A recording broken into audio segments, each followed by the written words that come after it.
Então, irmãos queridos, vamos à palavra de hoje. Abra sua Bíblia. Carta de Paulo aos Gálatas, capítulo de número 3.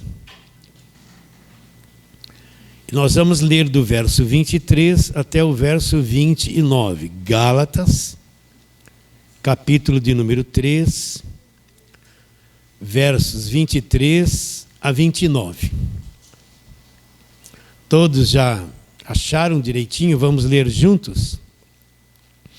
Preste muita atenção no que você vai ler. Dificilmente você encontra uma pregação que fale a respeito deste assunto. Mas está aqui na palavra de Deus. Olha lá, Gálatas 3, 23. Mas antes que viesse a fé... Como assim, Paulo, antes que viesse a fé? Estávamos sob a tutela da lei e nela encerrados, para esta fé que de futuro havia de revelar-se. Uma fé que de futuro havia de se revelar. Isso quer dizer que na velha aliança essa fé não havia se revelado? Não. De maneira que a lei nos serviu de condutor ou de aio para nos conduzir a Cristo, a fim de que fôssemos justificados por fé. Agora essa fé chegou, olha lá, mas tendo vindo a fé, já não permanecemos subordinados ao aio, pois todos vós sois filhos de Deus mediante a fé em Cristo Jesus. Porque todos quantos fostes batizados em Cristo, de Cristo vos revestistes. Dessarte não pode haver judeu, nem grego, nem escravo, nem liberto, nem homem, nem mulher, porque todos vós, olha lá, sois um em Cristo Jesus. E se sois de Cristo, sois também descendentes de Abraão e herdeiros segundo a promessa. Então vamos àquela pergunta, né? Eu preciso fazer essa pergunta enquanto meditarmos na carta de Paulo aos Gálatas, vamos fazer essa pergunta. Por que Paulo escreveu esta carta aos Gálatas? O que aconteceu com a igreja? Paulo foi para a região da Galácia, fundou igrejas. E o que Paulo pregou para essas igrejas? Agora eu tenho que falar assim.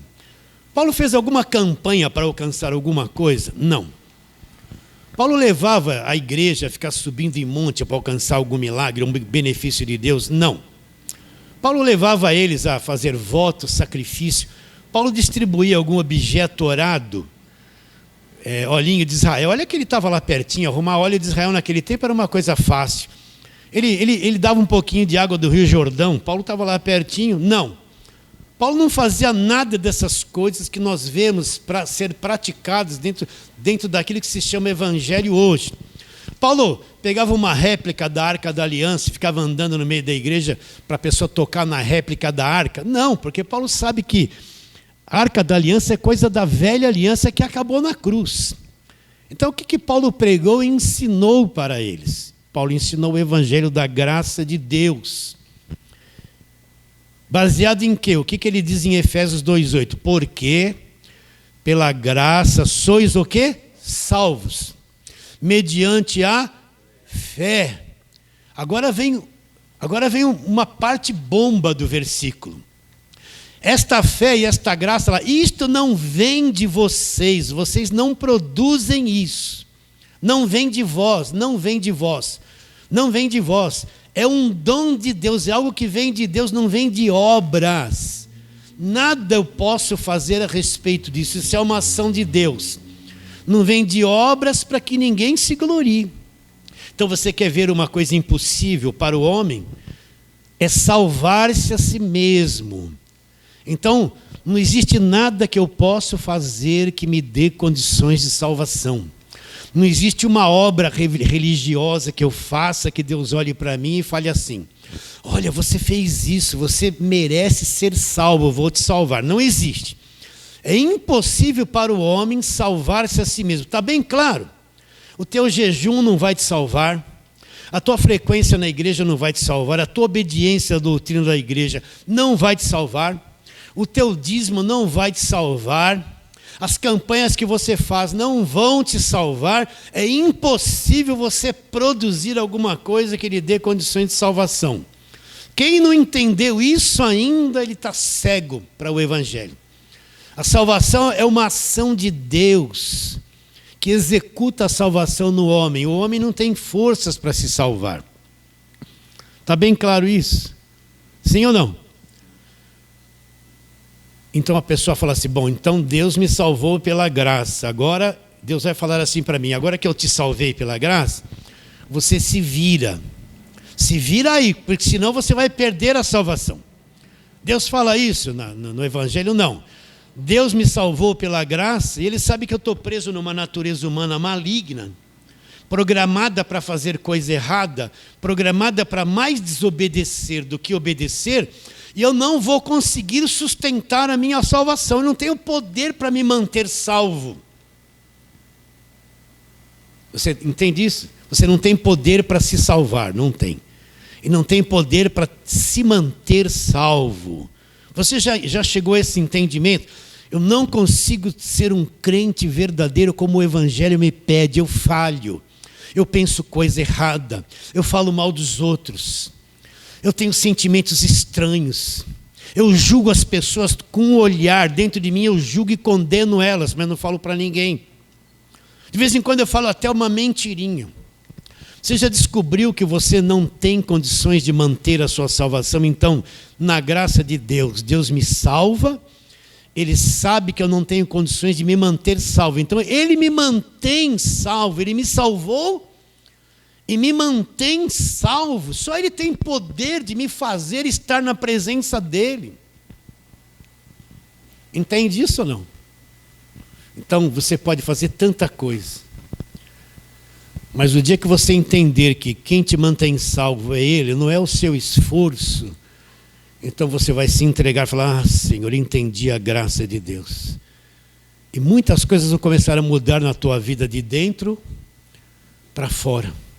Você vai encontrar a verdadeira liberdade do Evangelho. E que mais Paulo pregou? Romanos 8,31, aquele que não poupou ao seu próprio filho, antes por todos nós o entregou, como não nos dará junto com o filho gratuitamente? Presta atenção. Aquele que não poupou ao seu próprio filho, antes por todos nós o entregou, vai me cobrar alguma coisa agora? Não. Como não nos dará juntamente com o filho gratuitamente o quê? Todas as coisas. Então, na nova aliança, tudo da parte de Deus para com o homem é dado como? Gratuitamente. Gratuitamente. Tudo me é dado de graça. Deus não está te cobrando por nada, mas o falso evangelho é que te cobra.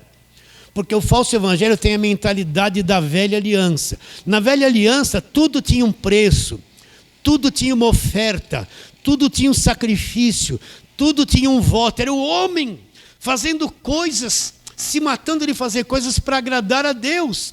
Então na lei pedia, você tem que fazer o sacrifício, você tem que fazer voto, você tem que fazer, faça. Se não fizer, está debaixo de maldição.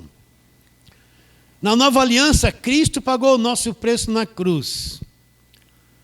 E o meu relacionamento com Deus é baseado na gratuidade. Eu não tenho que pagar por nada, não existe doutrina do pagar preço. A velha aliança produz na mente das pessoas um Deus de barganha. O que é um Deus da barganha? Você que está acostumado com isso, eu estou falando para o pessoal da internet, pessoal de longe, que nunca ouviu isso. O que é o Deus da barganha que vem com a mentalidade da velha aliança? É o Deus que olha para mim, você vai me dar muito hoje, o que você pôs no envelope hoje? Você tem que dar primeiro para mim, para depois eu te restituir. Eles vão fazer campanha de restituição. E para restituir eu tenho que dar o meu melhor para Deus, a minha melhor oferta, o meu dinheiro, o meu carro, minha casa, eu tenho que dar tudo. É o Deus da barganha. Então Deus, Ele vai olhar, esse deu muito. Aquele deu pouquinho, eu vou abençoar esse que deu muito, porque ele deu muito. É o Deus que está interessado no dinheiro. Enquanto a pessoa dá de oferta, enquanto ela faz sacrifício, o que não pode fazer está amaldiçoado, porque não pode dar uma oferta, não pode fazer nada. Então, o falso Cristo que está sendo mais pregado hoje é o Cristo da barganha. Primeiro você tem que dar para Ele. Dá, né? Eu vou até cantar, dai e ser-vos-á dado, boa medida, recalcada, sacudida. Vocês estão entendendo? É o Deus que quer coisas de mim, Ele gosta do meu dinheiro. Ele gosta dos meus sacrifícios, Ele quer que eu passe fome jejuando o tempo todo. Se eu não fizer essas coisas, Ele está virado comigo. Ele vai pesar a mão e não vai me abençoar. Aí a liderança vai falar assim, você está debaixo de maldição, você não deu dízimo, está amaldiçoado. Não é verdade? Então, essa visão do Deus da barganha é a visão do Deus da lei, da velha aliança que já acabou na cruz. Na graça de Deus, tudo é na gratuidade. Se eu dou alguma oferta, eu ajudo o ministério, eu faço isso porque eu entendo o Evangelho. Eu não estou comprando Deus com a minha oferta. É porque eu entendo o Evangelho. Eu entendo a necessidade de se pregar o Evangelho. Eu tenho sabedoria. Eu não sou obrigado a nada, mas eu tenho um compromisso com Deus de sustentar a obra dele. Daí que vem a verdadeira oferta. É aí onde Deus vai tirando a minha avareza, aquela amarração, e vai me soltando na graça de Deus. Então, o segundo ponto do meu relacionamento com Deus, na graça de Deus. Tudo me é dado como gratuitamente. Foi isso que Paulo ensinou para os Gálatas. Os Gálatas fizeram o quê? Paulo se ausentou, vieram os judaizantes, os pregadores do Velho Testamento, e se infiltraram na igreja e disseram o quê? Não, esse negócio só pela graça, não, isso que Paulo prega não é bem assim. Vocês têm que guardar sábado, fazer os votos da lei, fazer os sacrifícios, fazer tudo isso. Aí você vai somar lei com a graça, com o que Cristo fez na cruz. Aí a soma dos dois vai resultar em salvação. E os Gálatas foram contaminados por esta mentalidade, por esta doutrina, e se afastaram do ensino do verdadeiro evangelho da graça de Deus que Paulo ensinou lá. Então, o que Paulo fala? Admira-me. Vamos lá, Gálatas verso 1, capítulo 1. Né? Eu tenho que reprisar isso. Isso é a base do ensinamento de Gálatas. Capítulo 1 de Gálatas, verso 6. Admira-me que estáis passando tão depressa daquele que vos chamou na graça de Cristo para outro evangelho. Paulo chama essa mistura de outro evangelho. O qual não é outro, senão alguns que vos perturbam e querem fazer o quê? Perverter o evangelho de Cristo. Eu não vou explicar essas mesmas coisas. Mas ainda que nós, o mesmo anjo vindo do céu, vos pregue evangelho que vai além do que temos pregado, seja o quê? Amaldiçoado. Assim como já dissemos e agora repito. Se alguém vos prega evangelho que vai além do que recebesse, seja o quê? Anátema. Então Paulo fala, vocês estão passando por um outro evangelho. Vocês estão deixando a graça de Deus de lado e passando por um outro evangelho. Entende? Então você entende que o fim da velha aliança, olha, se você não entender isso, não consegue enxergar o evangelho. O fim da velha aliança é a cruz de Cristo. Paulo fala o que em Romanos 10:4? Porque o fim da lei, o que é o fim da lei? O que Paulo tem em mente? Tudo que se fazia no Velho Testamento é judaísmo. Os sacrifícios, os levitas, o sacerdote, o templo, a arca da aliança, tudo aquilo que se praticava, aquilo foi feito debaixo de lei. Aquilo acabou na cruz. Aquilo é judaísmo. A igreja não existia no Velho Testamento. A igreja vem existir no Novo Testamento depois da cruz. Então toda a prática do Velho Testamento, Paulo chama aquilo lei, é a velha aliança. Quando Cristo morre, ele cumpre tudo aquilo e ele põe um fim em tudo aquilo. E quando ele está participando da última Páscoa, ele fala o quê? Este cálice é o Novo Testamento no meu sangue. Este cálice é o novo. Vai começar o Novo Testamento. O velho vai acabar. Este pão é o meu corpo que será partido por vós. E este cálice é o novo. Começa-se o Novo Testamento. Uma nova compreensão, uma nova aliança, uma nova forma de Deus se relacionar com as pessoas. Começa-se o Novo Testamento. É o cálice do quê? Novo. Então eu tenho que entender isso. Ó. A velha aliança acabou na cruz. Velha aliança não é evangelho, é judaísmo. História do povo judeu. O que o povo judeu tinha uma aliança com Deus representada com aquela arca. O que o povo judeu tinha que fazer. Nós não somos judeus. Todo o Velho Testamento é a história do povo judeu. Abraão, Isaac e Jacó. Jacó teve os 12 filhos, foram escravos para o Egito. Se formou as 12 tribos, eles saíram de lá como uma nação. E a história toda do povo judeu. O que eles praticavam lá foi importante para aquele tempo, mas agora, Cristo mudou tudo. Nós estamos no Novo Testamento. Será que você entende isso? Numa nova aliança. Como que Deus se relaciona comigo hoje? Ele não vai lá no Velho Testamento me mandar fazer o mesmo sacrifício de lá. Por quê? Porque ele mesmo pôs um fim nisso na cruz. Deus não vai se relacionar comigo baseado nas leis do Velho Testamento, porque ele pôs um fim na cruz. Ele se relaciona comigo através da nova aliança no sangue dele. Nova aliança. Então, quem não entendeu, não está dividido aqui dentro, não entendeu que o velho acabou. E que na cruz, da cruz para frente, rasgou-se o véu, cantamos isso hoje. Começa-se um novo testamento. Velho Testamento baseado em sangue de animais, a velha aliança. Novo Testamento baseado no sangue de Jesus Cristo. No sangue de um Deus que se fez homem. Olha a base da nova aliança. O selo dela é o sangue do Senhor Jesus Cristo. Então começou tudo novo. Então Deus se relaciona comigo agora através do que Cristo fez na cruz, através do Evangelho. O próprio Deus pôs um fim em tudo aquilo. Então esse monte de igreja cristã que vive no Velho Testamento, guardando o sábado, Arca da Aliança, Mezuzá, aquela cabeça toda, Templo de Salomão, vai lá ter um cara vestido de sacerdote, tudo isso acabou na cruz, gente. Nós vivemos com Deus baseado no Novo Testamento, na Nova Aliança. No Velho Testamento, eu tenho que repetir isso 1000 vezes. O Espírito Santo habitava nas pessoas no Velho Testamento, o Espírito Santo vinha sobre o sacerdote, o profeta, fazia a obra e ia embora. Davi dizia assim, Davi provou que o Espírito Santo veio sobre ele e saiu, ele orava assim, não retires de mim o teu Espírito. Na Velha Aliança era assim, na Nova Aliança nós somos templo do Espírito, santuário de Deus. Deus não retira de nós o seu Espírito. Nós somos igreja, lugar da verdadeira adoração. Na Velha Aliança, como se adorava? Eu tinha que ir lá no templo adorar a Deus. Não tem? Ou então, antes do templo, fazer um altarzinho, que nem Jacó fez, para adorar a Deus. Né? Como se adora a Deus no Novo Testamento, em espírito e em verdade. Não tem mais altar, não tem mais templo.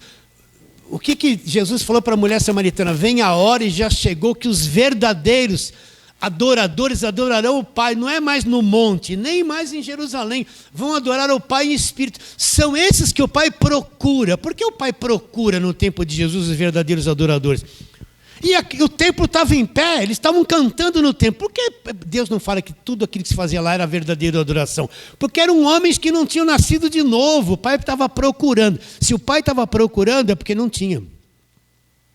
Senão ele não iria procurar, iria. Os verdadeiros adoradores não é mais local que se adora, é em espírito e em verdade. Mudou, as coisas mudaram, meus irmãos. Nós estamos na nova aliança. Está bem claro isso? O que os Gálatas fizeram?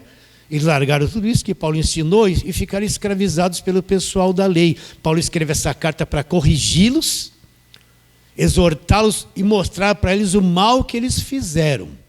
Então nós estamos dissertando sobre isso já há muito tempo, até que chegamos em Gálatas, capítulo de número 3, no verso 23. Vamos lá, vamos trabalhar nisso. Entendo o que Paulo está dizendo. Você tem o Espírito para ter revelação da verdade.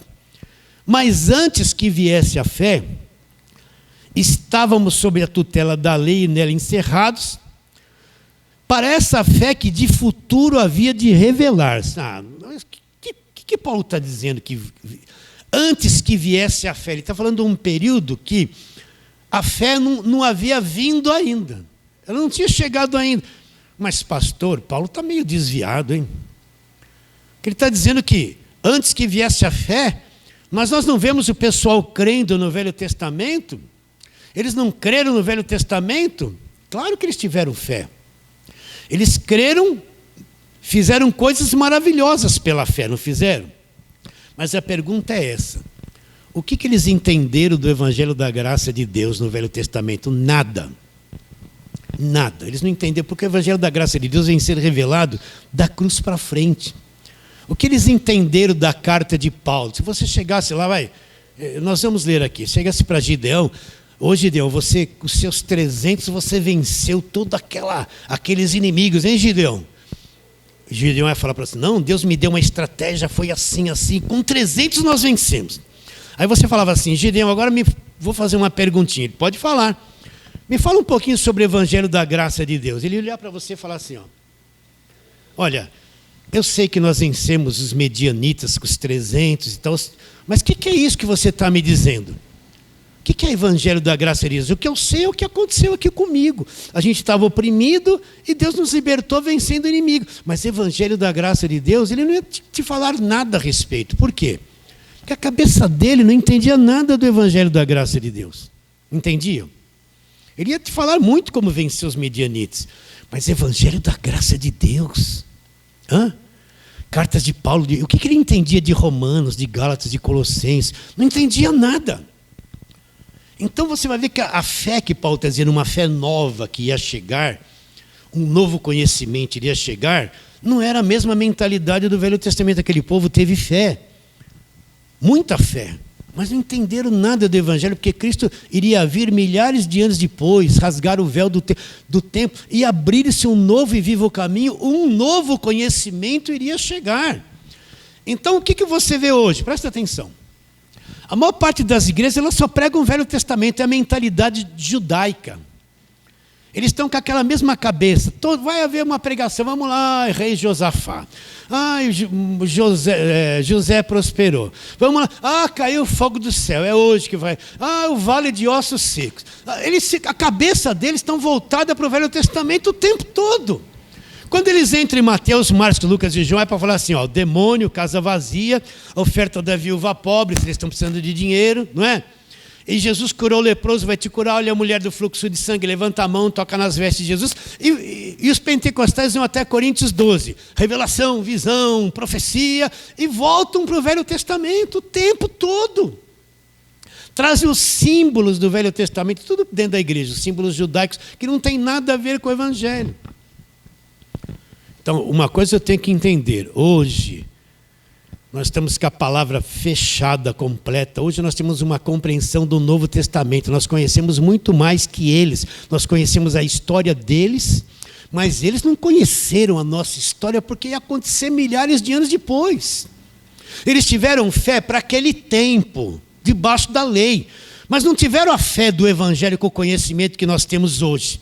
Então, que fé é essa que Paulo está dizendo? Antes que viesse a fé, todos estavam debaixo da lei, dominados por ela, aguardando a manifestação desse novo testamento, desse novo conhecimento, essa fé que havia de se revelar, até então não havia sido revelada. Bom, mas, meu Deus, Moisés abriu o mar vermelho, que coisa gloriosa, eles creram ou não creram? Chega para Moisés, fala do Evangelho da Graça, ele ia falar assim, olha, foi extraordinário. Deus falou para mim, levanta o cajado. E quando eu levantei, meu amigo, veio o vento oriental, aquilo abriu, nós passamos a pé enxuto. Acho que ele ia dar tão glória assim, ele ia ficar até um pouquinho pentecostal, né? Não ia? Aí quando nós terminamos, se fechou e nós vencemos tudo. Ai, que maravilha. Agora fala um pouquinho do Evangelho da Graça, Moisés. O que é isso? Eu só posso te falar, e foi extraordinário. Mas do Evangelho da Graça, o que Moisés conheceu? Não conheceu nada.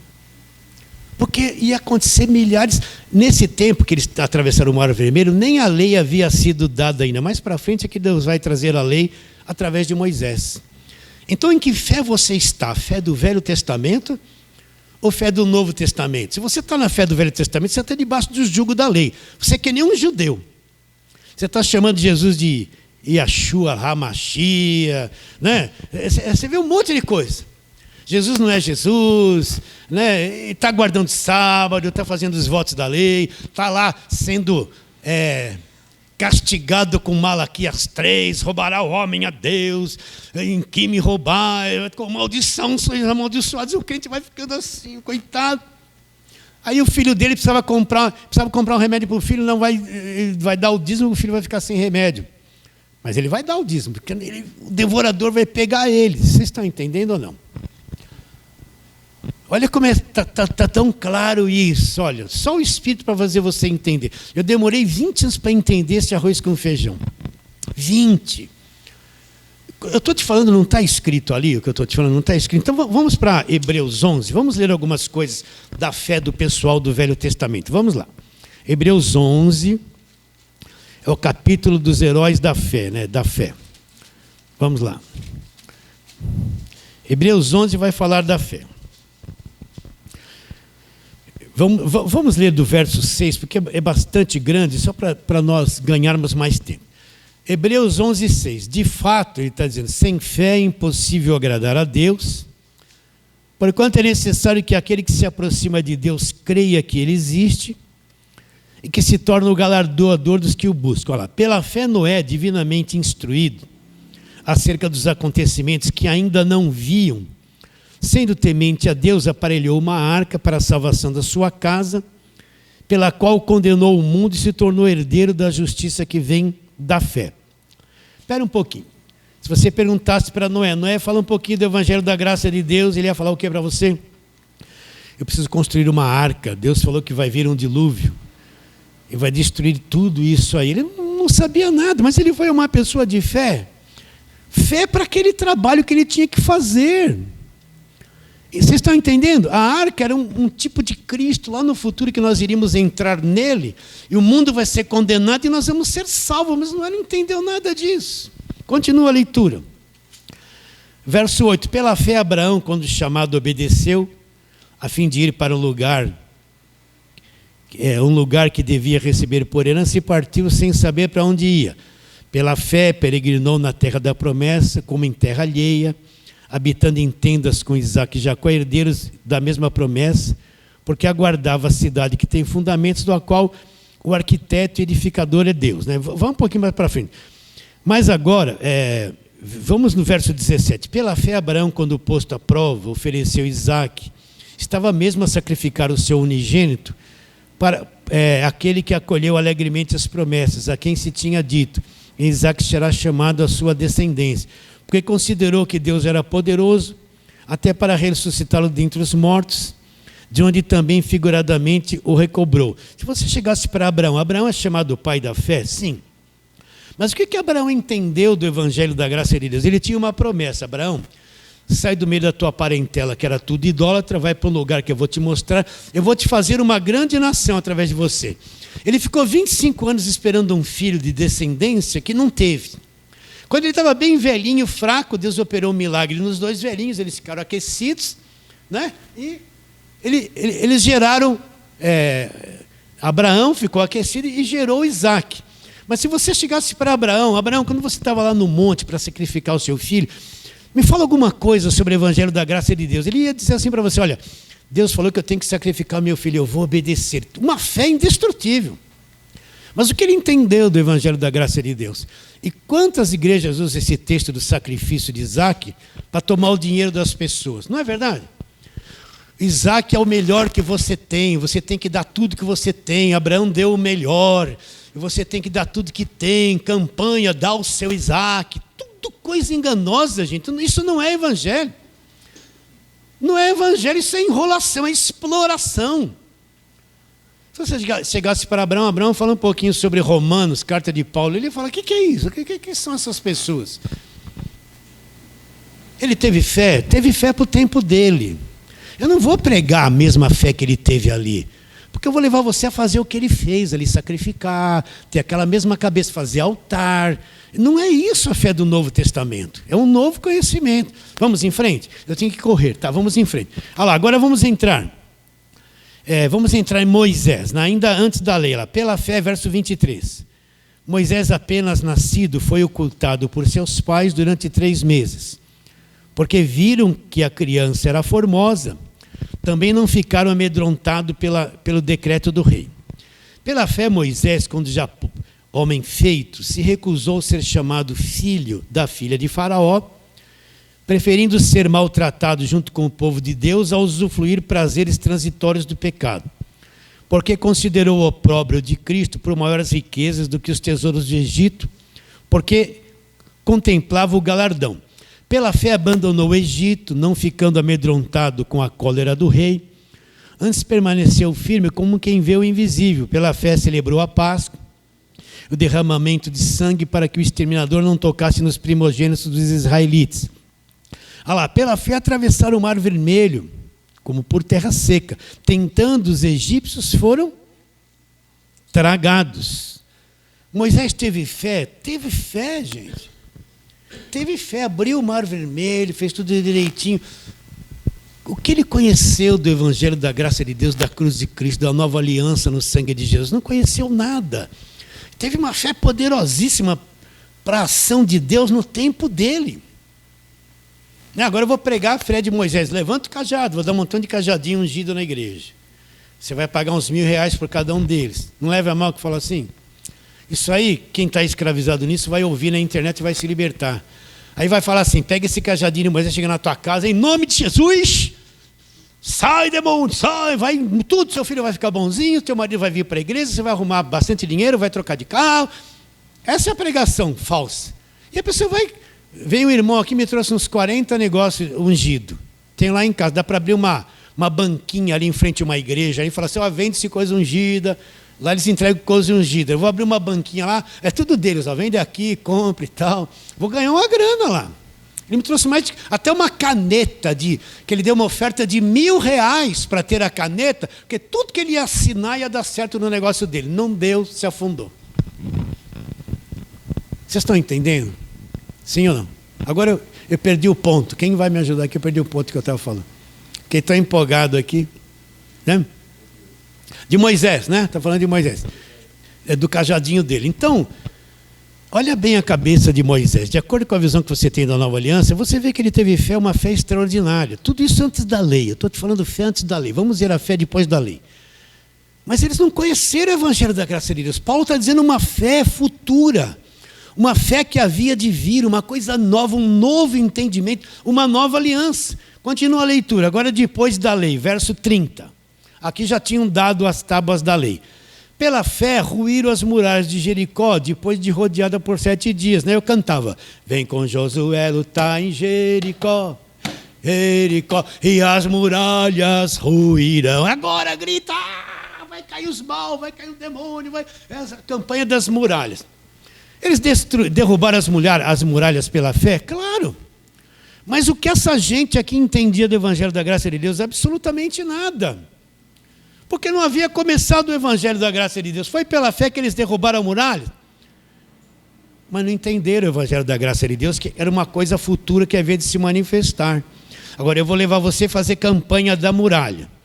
Vou criar uma muralha imaginária na tua cabeça. O teu problema, você tem uma muralha, o teu marido é uma muralha de Jericó, a falta de dinheiro é uma muralha, você precisa cercar, vamos fazer a campanha na igreja. 7 votos, então teve que vir em 7 cultos, e no último culto vai rodear o banco da igreja de mão dada 7 vezes, aí vai gritar bem forte. O que vai acontecer? Nada. Eu estou levando você a uma fé que não funciona mais na nova aliança. Há uma prática que acabou, nunca mais ninguém fez isso. Paulo nunca levou ninguém a rodear a muralha, nenhum dos apóstolos ensinou que eu tinha que rodear a muralha, que eram os meus problemas, mas o pessoal vai lá naquela fé passada e traz, ao invés de pregar o evangelho, traz isso para o presente, e o povo fica com aquela mentalidade antiga, as muralhas imaginárias na cabeça. Meu marido, meus filhos têm uma muralha, cria uma muralha na cabeça dele, o cara fica apavorado. Fica submisso àquelas campanhas, àqueles envelopes escravizados por uma mentalidade doente, que não é a mentalidade do Evangelho da graça de Deus. Vamos um pouquinho para frente. Continuando. Olha lá, pela fé, verso 31, Raabe, a meretriz, foi destruída não foi destruída com os desobedientes, porque acolheu em paz os espias. Que mais direi? Certamente me faltará tempo necessário para me referir a Gideão, os 300 de Gideão, vai fazer a campanha dos 300 de Gideão. Baraque, Sansão tinha um cabelo comprido, voto de Nazireu, era forte, cortaram o cabelo dele e ficou fraco, tema de filme. Jafté, Davi fez coisas extraordinárias, venceu Golias. Vamos fazer a campanha, dar uma pedra ungida para você atacar, Golias é o teu problema. E você vai atacar uma pedra ungida pela fé. Olha, tem igrejas que fez até um negócio de papelão, um gigante assim, dava uma oferta, pegava a pedra e ia lá, vai cair. Olha, isso é evangelho, isso não existe, gente. Aquele povo todo, parece criança bobada, atacar uma pedrinha, vai... Não é isso que você vê? Você já não viu isso nos dias de hoje? Está cheio, o povo está na ignorância, né? Davi venceu Golias, teve fé, mas não a fé do evangelho. Continua, vai falar sobre Davi, Samuel, os profetas, os quais por meio da fé fizeram um monte de coisas extraordinárias. Olha o verso 39, para a gente ir mais rápido. Ora, todos esses obtiveram um bom testemunho por sua fé. Agora preste atenção na mudança, olha o detalhe aqui. Mantenha a tua mente firme para entender. Ora, todos esses obtiveram um bom testemunho por sua fé. Ah lá, não obtiveram, contudo, a concretização da promessa. Então, tudo aquilo que Deus prometeu não aconteceu. Abraão viu a grande nação que veio dele? Não. Eles não concretizaram, eles tiveram um testemunho por sua fé, mas não houve a concretização da promessa. Por quê? Presta atenção, olha a divisão aqui. Por haver Deus provido coisa superior a quê? A nosso respeito. Ah, não pode ser. Então todo aquele pessoal de fé do passado que acreditaram, eles não alcançaram a promessa porque Deus tinha uma coisa maior que aquilo. Qual é? Olha aí, não está escrito na tua Bíblia, olha aí, ó. Por haver Deus provido coisa superior ao nosso respeito. Por que ele está falando isso? Porque Paulo já está na nova aliança, a coisa superior já veio, então eles não alcançaram a promessa porque Deus proveu para o pessoal da nova aliança, a igreja, coisa superior para que eles, sem nós, não fossem aperfeiçoados. Leia aí o verso 40, olha lá, leia, vê se não é isso. Por haver Deus provido coisa superior ao nosso respeito, a respeito de quem? Dos que já estão na nova aliança. Quando Hebreus é escrita, a nova aliança já está em vigor, a velha aliança já acabou na cruz, e ele está dizendo que Deus proveu coisa superior ao nosso respeito, os que estão na nova aliança, para que eles, olha o final do verso, eles lá do passado, sem nós, como se eles dependessem de nós, não fossem aperfeiçoados. Não está escrito isso aqui? Por que Deus proveu uma coisa superior a nosso respeito? Deus faz acepção de pessoas? Não. Simplesmente porque eles viveram na velha aliança. Eles são o pessoal do Velho Testamento. E nós nascemos depois da cruz e cremos. Nós somos o pessoal da nova aliança. A nova aliança é uma coisa superior. Superior a tudo que foi feito na velha aliança. Vocês entendem? Não está claro isso na tua mente? Está abrindo o teu entendimento? Está abrindo. Você percebe? Eu não estou inventando coisas, eu estou lendo o que está ali escrito, eu não estou inventando nada. Então, pastor, Deus proveu coisa superior ao nosso respeito, por quê? Porque nós estamos na nova aliança. Porque Jesus muitas vezes foi ameaçado de ser apedrejado, porque ele dizia assim, sou filho de Deus. Para o judeu dizer que era filho de Deus, era se comparar a Deus. Era digno de morte e de apedrejamento. Hoje você fala assim, sou filho de Deus na maior liberdade, porque a nova aliança te garante e te dá este direito. É ou não é? Nós somos filhos de Deus, porque cremos em Jesus Cristo e fomos feitos filhos de Deus, sem problema nenhum. Na velha aliança, falar isso ia ser apedrejado. Olha tudo como mudou. Então, a nova aliança é muito superior a tudo aquilo que aconteceu na velha aliança. Você aceita isso? Está entendendo isso? Quero ler aqui. Você está em Hebreus, volta para Hebreus 8. Hebreus 8. Vamos ler o verso 6 para comprovar isso que eu estou te dizendo. Ó. Hebreus 8, 6. Esse capítulo 8 de Hebreus está mostrando todos aqueles símbolos usados no Velho Testamento, era uma coisa transitória, teve seu fim. Então, Hebreus 8,6 fala isso que nós estamos dizendo. Olha, agora, com efeito, obteve Jesus ministério tanto mais excelente, quanto ele é mediador de superior aliança, instituída com base em superiores promessas. Agora, olha o que ele fala da velha aliança, da fé que eles tiveram. Olha lá. Porque se aquela primeira aliança tivesse sido sem defeito, então tinha defeito. A velha aliança tinha defeito. Se fosse sem defeito, de maneira alguma estaria sendo buscado lugar para uma segunda aliança. Então aquilo foi uma coisa que Deus usou e foi defeituoso. Mas na nova aliança, Jesus Cristo obteve, ele é mediador de uma aliança com superiores promessas, muito superior a tudo aquilo que foi feito no Velho Testamento. Então o grande engano de hoje está pegar a igreja, ficar pregando o Velho Testamento, escravizando ela lá, numa coisa que era inferior ao Novo Testamento. Está bem claro isso? Então, você entende que a fé que eles tiveram na velha aliança foi fé legítima, poderosa. Mas eles não tiveram conhecimento da nova aliança. Eles tiveram fé, mas a fé da nova aliança com conhecimento do Evangelho é totalmente diferente. É um novo conhecimento de que mudou todas as coisas. Quem não entendeu isso ainda não entende que é Evangelho. E vai pensar que Evangelho é fazer isso. Vem aqui na minha igreja que você vai ser curado. Vem aqui, é a campanha da cura. Vem aqui que você vai melhorar de vida. Vem aqui que você vai arrumar um casamento. Campanha para isso, campanha da família, campanha do Espírito Santo. Ele vai viver atrás disso sem entender o que é Evangelho uma vida inteira, gente. Capaz de ficar 30 anos numa igreja dessa escravizado, nunca entendeu nada do que é Evangelho. Nunca. Ele está lá com a cabeça assim, rodando. Ó. Vou brincar de novo. Na quarta-feira ele está, culto do Espírito Santo. Oh, Espírito Santo, maravilhoso, aleluia. Rababababá, fala em línguas. Na sexta-feira está assim, sui. Entrou o demônio nele. Na quarta-feira entrou o Espírito Santo. Na sexta-feira está o mal. Sai. É agora. Vai. Pessoal. Vai.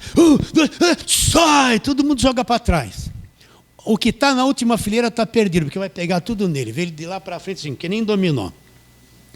Vocês estão entendendo? E a pessoa está acreditando que isso é evangelho. Coitado deles, estão oprimidos. Por isso que a gente oprimida não tem paz, não tem nem certeza de salvação. Fala assim, eu fiz isso só para brincar com vocês. Está bem claro isso, meus irmãos? Então, a fé que eles tiveram na velha aliança foi maravilhosa. Paulo está falando de uma fé nova, que havia de chegar através de um conhecimento novo. Através de um conhecimento novo, que é o conhecimento do quê? A fé no Evangelho, a fé do conhecimento da nova aliança. Então vamos trabalhar mais um pouquinho. Está com paciência aí? Tá? Então Efésios capítulo 3... Efésios capítulo 3, vamos ver o que Paulo fala. Vamos ler do verso 26.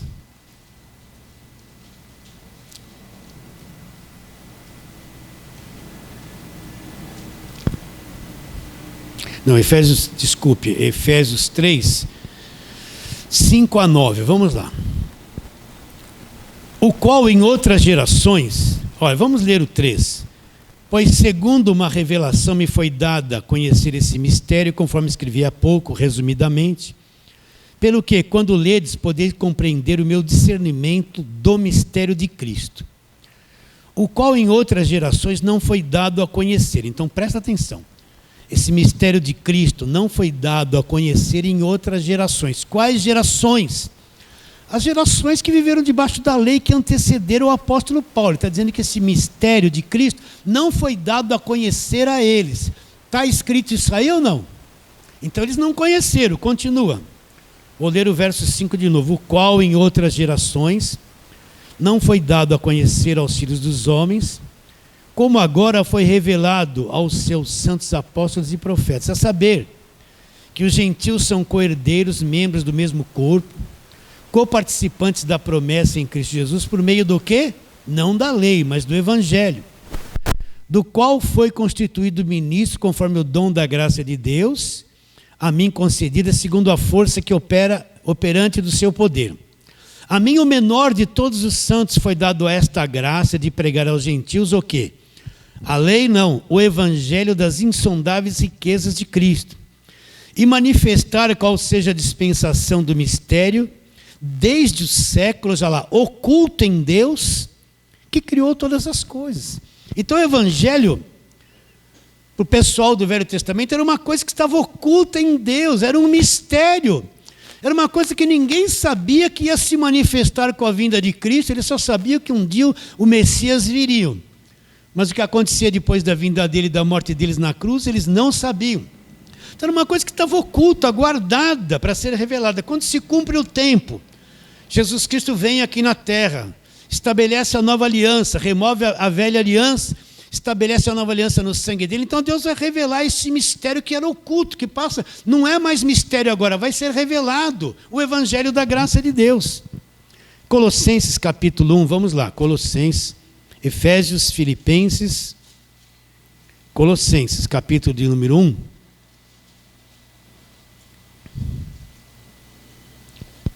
Verso 26.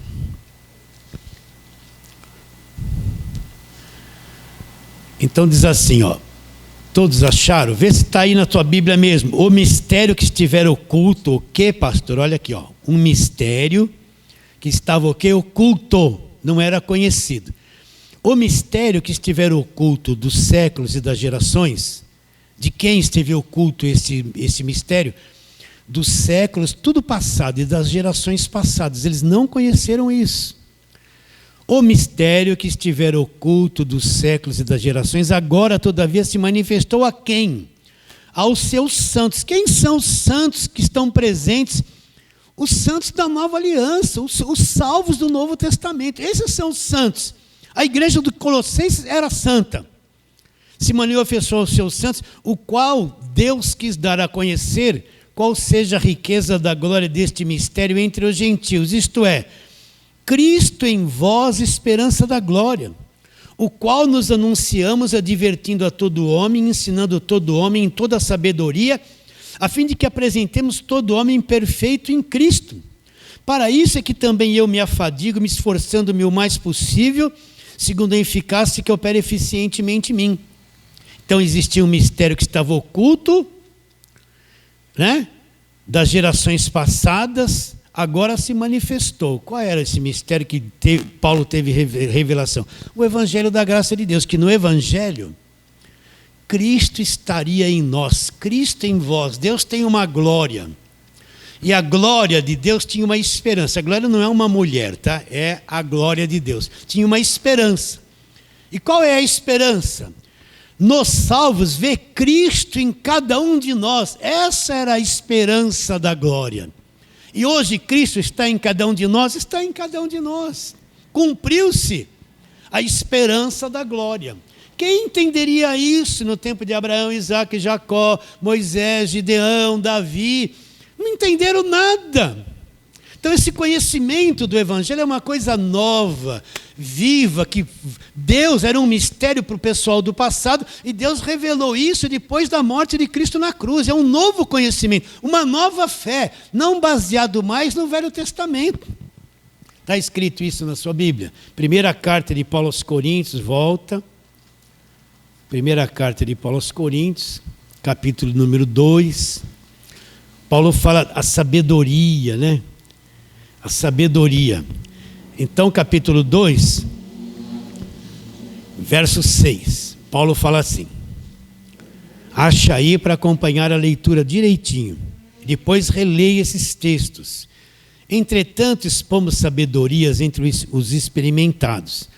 Não, porém, a sabedoria deste século, nem dos poderosos desta época, que se reduzem a nada. Então, o que Paulo pregava? Ele expunha uma sabedoria que vinha de Deus, entre os mais sábios religiosos da época dele. Mas nenhum deles conheciam isso.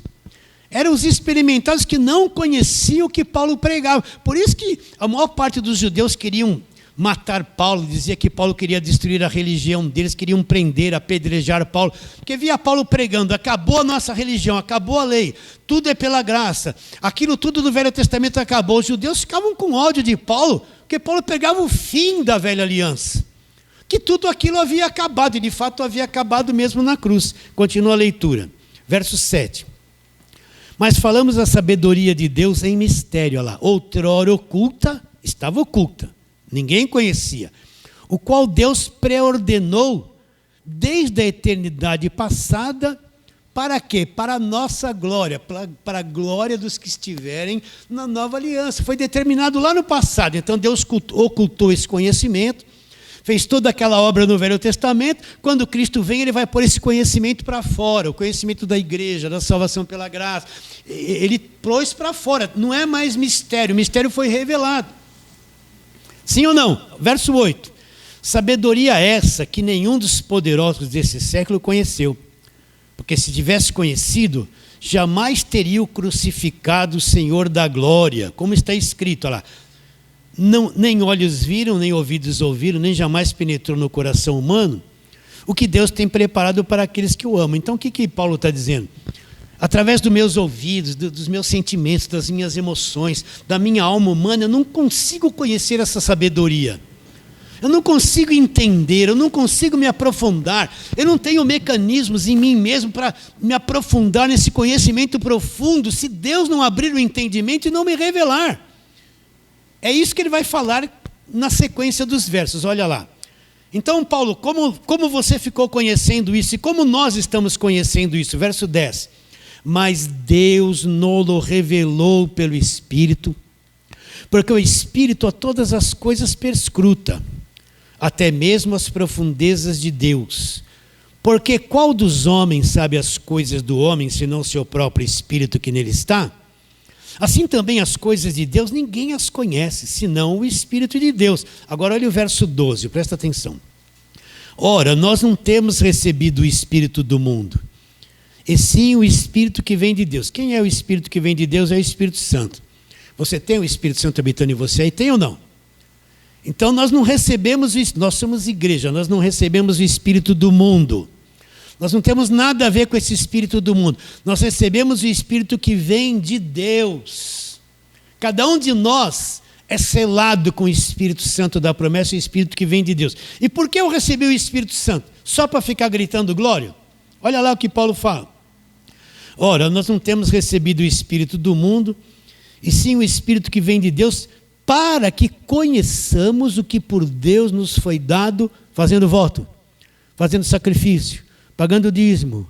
Hã? Não, oferta, fazendo oferta de Abraão. Hã? Não. Como então? Nos foi dado gratuitamente. Então nós recebemos o Espírito de Deus, ele dá a revelação do Evangelho, para que eu entenda e veja e creia no que foi me dado gratuitamente. Já foi me dado tudo sem pagar preço, sem barganha. Foi me dado tudo o quê? Gratuitamente. Gratuitamente. Entende isso? Olha como o Evangelho é uma coisa linda. Por isso que o Evangelho da Graça, ele não escraviza as pessoas. O pregador do Evangelho da Graça não pode dominar a cabeça das pessoas a seu bel prazer, levar elas a fazer o que ele quer. Não, tem que falar a verdade. O pregador do Evangelho da Graça não é o dono da igreja, não é dono de ninguém. A igreja não é dele. Por isso não é bom que ele ponha os filhos tudo dominando a igreja para mandar em todo mundo. E fica uma cordinha familiar que é o dono da igreja e vive sendo sustentados pela igreja.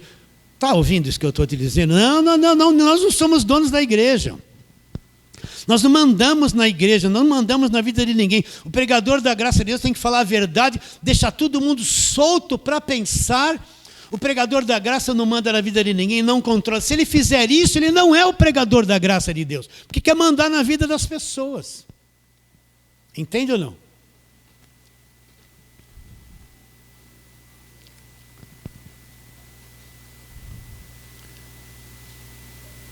Nós não temos recebido o Espírito do mundo, e sim o Espírito que vem de Deus, para que conheçamos que por Deus nos foi dado gratuitamente. Agora volta onde começamos. Gálatas capítulo 3. Gálatas capítulo 3. Agora vai estar claro o que Paulo quer dizer. Olha lá. Verso 23. Mas antes que viesse a fé, mas o pessoal do Velho Testamento todo não creu, mas não conheceram. Essa fé que Paulo está dizendo é a fé que veio pelo conhecimento do Evangelho da graça de Deus. Em Filipenses, Paulo fala assim, a fé evangélica, a fé produzida pelo conhecimento do Evangelho. Então, quando Cristo vem e estabelece a nova aliança e começa a revelar o Evangelho, o que vai acontecer? Esse novo conhecimento vem. É por isso que Paulo fala que a fé vem pelo ouvir e o ouvir vem pela palavra de Cristo. O que é a palavra de Cristo? É o Evangelho da graça de Deus. Então vamos ler de novo. Mas antes que viesse a fé, estávamos todos sob a tutela da lei, lá todo mundo debaixo da lei, debaixo do Velho Testamento, e nela encerrados, para essa fé que de futuro havia de se revelar. De maneira que a lei serviu de condutor para nos levar a Cristo, a fim de que fôssemos justificados por fé. Agora que essa fé veio, agora que a revelação do Evangelho da graça de Deus veio, agora que a nova aliança foi estabelecida no sangue de Jesus, agora que esse novo conhecimento veio, olha lá o verso 25. Mas tendo vindo a fé, não permanecemos mais subordinados à lei, que é o aio, que é o condutor. Então, quando o Novo Testamento traz o seu conhecimento, traz a verdadeira fé, ele me liberta da velha aliança, me liberta da lei, me liberta do passado, me liberta do judaísmo. Eu não faço mais, não tenho parte com a velha aliança. Nós somos o povo do Novo Testamento, o povo do Evangelho da Graça de Deus, que tem a nova fé, a fé fundamentada no que Cristo fez na cruz, com novo conhecimento que eles lá no passado não tiveram. Você está entendendo isso? Não? Não está claro. Percebe como vai saindo o véu assim, ó. Você começa a enxergar e entrar num lugar tão gostoso. Aí aqui dentro dá uma sede, não dá? Ai, que coisa boa, né? Nossa, estou entendendo. Oh, meu Deus, como que eu só estou entendendo isso agora? É uma coisa encantadora, não é encantador? Nossa, isso que é andar sobre as águas. Isso que é andar sobre as águas. Andar, voar nas alturas. É no Evangelho, vai abrindo e você vai entendendo, vai crescendo, vai se aprofundando, você vai mudando por dentro uma nova sabedoria, vai dividindo o velho do novo. Não, isso é a coisa mais doce que existe. Né? Continuando. Mas tendo vindo a fé, verso 25, já não permanecemos subordinados ao aio. Agora, olha o que a nova aliança mostra. Pois todos vós sois filhos de Deus mediante a fé em Jesus Cristo. Só isso. Independente de obras, porque todos quantos fostes batizados em Cristo, foram revestidos de Cristo. O que é esse batismo em Cristo? Não tem nada a ver com água, com nada. Eu fui salvo, eu fui posto em Cristo, batizado, entrei no corpo de Cristo. Se aconteceu isso comigo, fui liberto do império das trevas, transportado e posto em Cristo. Qual é a consequência disso? Eu fui revestido de Cristo, agora Cristo está dentro de mim. O que é o revestimento? Aquela poltrona antiga, aquela madeira linda, mas ficou tudo velhinha. Aí você tira o estofamento dela, tira o couro, dá um trato na madeira, passa um novo verniz, põe um estofado novo, uma capa de couro nova, aquela cadeira velhinha ficou novinha. Ficou revestida de instrumentos novos, de partes novas. É isso que está. Se eu sou o filho de Deus, nós fomos revestidos de Cristo. Por isso que Paulo fala, aquele que está em Cristo é uma nova criação, nova criatura. As coisas velhas se passaram e tudo se fez novo. Nós somos a nova criação. A igreja, o corpo de Cristo, na nova aliança. Aí ele continua dizendo, dessarte não pode haver judeu, grego, nem escravo, não tem acepção de pessoas, todos podem entrar nisso. Nem homem, nem mulher, porque todos vós sois um em Cristo. E se sois de Cristo, também sois o quê? Descendentes de Abraão e herdeiros, segundo a promessa. Então nós somos herdeiros. Herdeiros segundo a promessa. Você entende? Então, só para terminarmos. Se a minha cabeça, a fé que puser dentro de mim é apoiada na velha aliança, eu estou cego, ainda tenho o véu, então eu preciso cantar. Rasgou-se o véu. Tem que tirar. É o véu do engano, da falsa fé. Se eu estou preso ainda praticando coisa do Velho Testamento, e voto de sacrifício, e arca da aliança, e aquela coisa toda, ainda precisa ser tirado isso da minha mente, porque eu estou numa aliança falida, que não deu certo, que tinha defeito. Preciso me libertar disso. Agora, se eu estou no Evangelho com essa nova visão, estou na verdadeira fé. Aí sim eu estou na verdadeira fé. O que é andar pela fé? A pessoa quer fé só a seu favor. Eu quero ter muita fé para comprar carro, comprar casa, para me casar. Essa fé é falsa, isso é coisa humana. A verdadeira fé enxergou o que Cristo fez na cruz, a graça de Deus, o sangue derramado, enxergou a nova aliança, e ele vive baseado nesse conhecimento, ele vive pela fé naquilo que foi feito na cruz. Se Deus quiser acrescentar alguma coisa material, é bom. Se você puder comprar um carro, é bom. Se não puder, também não é mal.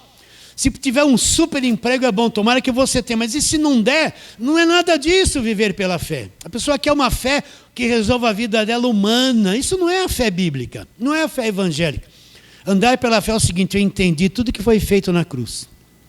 Eu creio, mudou o meu interior. Independente da minha vida exterior. E eu vivo a cada dia acreditando que eu fui justificado, fui liberto, fui abençoado, fui redimido, sou filho, sou herdeiro de Deus, comprado pelo sangue, estou na nova aliança, o diabo foi removido da minha vida, foi aniquilado na cruz, não tenho medo de diabo, de macumba, de inveja, de nada. Porque eu sou de Deus, nem essas coisas nem chega perto do verdadeiro Filho de Deus. E isso que é viver pela fé, eu ando pela fé no Filho de Deus, que me amou e assim mesmo se entregou por mim. Não anulo a graça de Deus, porque se a justiça é mediante a lei, então Cristo, Paulo fala, Cristo fez o quê? Morreu em vão, tudo foi em vão que ele fez na cruz, mas não foi. Recebe a palavra de hoje? Então vamos ficar em pé e vamos orar. E nós vamos orar para o entendimento ser aberto de todos quantos receberem esta palavra. Vamos orar. Pai querido, o desejo do nosso coração é que todos cheguem ao conhecimento da verdade. Então alcance, onde esta pregação simples, esse arroz com feijão chegar, haja ouvidos para ouvir, Senhor. Alcance as pessoas amarguradas que estão debaixo de lei, aprisionadas em ministério que é pura escravidão, Senhor, que tiram o dinheiro delas, que levam elas a fazerem coisas que lhe causam infelicidade, destroem a mente delas, elas se tornam cativas. Alcance essas pessoas, a mente e o coração delas, e que ainda hoje, Senhor, muitos venham ter os olhos do coração iluminados. Oramos pela fé, crendo em nome de Jesus. Fale assim, amém.